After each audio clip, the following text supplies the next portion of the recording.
خداوند متعال نے میرے جسم سے نہیں کہا تھا تم نماز پڑھو، باقی تمہاری طاقتیں جو اصل ہوں وہ نماز نہ پڑھے.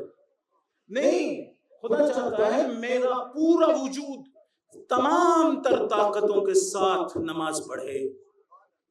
لیکن ہوتا کیا ہے، بہت سے اوقات میں ہوتا یہ ہے کہ میرا جسم نماز پڑھتا ہے، روح کہیں گھوم پھر رہی ہوتی ہے، دل کہیں سیر پہ گیا ہوتا ہے، جسم رکوع میں چلا گیا ہے لیکن دل نے ابھی رکوع ہی نہیں کیا. جسم سجدے میں گرا ہوا ہے لیکن میں ابھی سجدے میں نہیں گرا ہوں. دیکھیں، جب میں سجدے میں گرتا ہوں نا، اٹھتا ہوں تو محسوس کرتا ہوں میں نے پروردگار کے سامنے سجدہ کیا. لیکن خالی جسم اگر سجدے میں ہو، اٹھتا ہے تو اسے بھی معلوم ہو جاتا ہے ابھی میں نے سجدہ نہیں کیا تھا. آپ یہ جو مجلس سن رہے ہیں، فرض کر لیں تھوڑی دیر کے لیے کہ جسم یہاں پہ حاضر ہو لیکن روح حاضر نہ ہو، تو کوئی کہہ سکتا ہے کہ میں مجلس سن کے آیا ہوں؟ نہیں. خدا نے ساری عبادتیں حقیقت میں میرے لیے بنائی، اور چونکہ زندہ ہوں، حج بھی اسی طرح سے، روزہ بھی اسی طرح سے. روزے کے بارے میں ہم کیا سوچتے ہیں؟ ہم سوچتے ہیں کہ روزہ تو جسم کی عبادت ہے. نہیں عزیزان، روزہ بھی جسم کی عبادت نہیں. اگر جسم کی عبادت جو ہم سمجھتے ہیں روزے کو، وہ روزے کا بہت نیچے والا درجہ ہے، وہ لیسٹ ہے، سب سے چھوٹا درجہ ہے.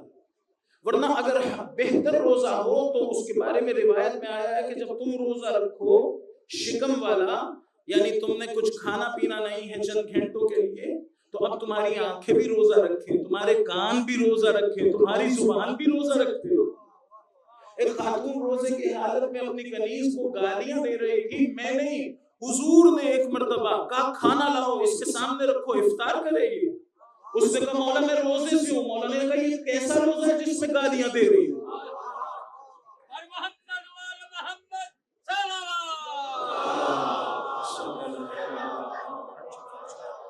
حتیٰ فرمایا تمہاری جلد بھی روزہ رکھے، بال بھی روزہ رکھے. اگر میں نے شکم والا روزہ رکھا ہے، کسی بہن نے، بیٹی نے حجاب نہیں کر رکھا، اس کے بال نامحرم کو نظر آ رہے ہیں، جلد نامحرم کو نظر آ رہی ہے، تو کیا کہہ سکتی ہے میری جلد نے روزہ رکھا ہے؟ نہیں کہہ سکتی ہے.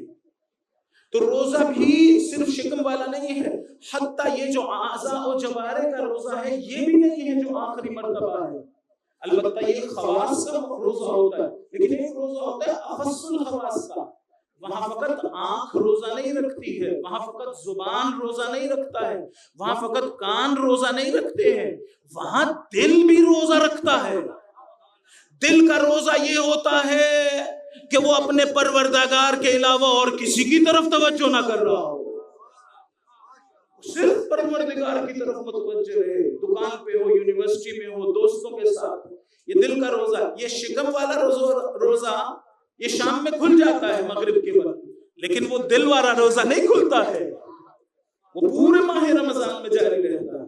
تو اگر اس طرح سے دیکھیے تب بھی یہ روزہ رکھنا کس کی ذمہ داری تھی؟ بلند ترین روزہ میں اپنی روح کے ذریعے سے رکھتا ہوں.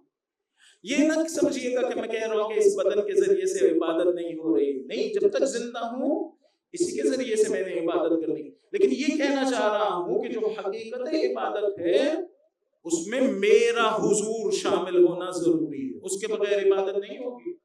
اس کے بغیر فقط عبادت کا جسم وجود میں آئے گا. ایک ہے عبادت کا جسم اور ایک ہے عبادت کی روح. اگر میرا جسم نماز پڑھ رہا ہو تو فقط نماز کا جسم وجود میں آیا، لیکن اگر میری روح بھی نماز پڑھ رہی ہو تو اب فقط نماز کا جسم وجود نہیں آیا، ایک زندہ نماز ہے جو وجود میں آئی، اس میں روح بھی ہے.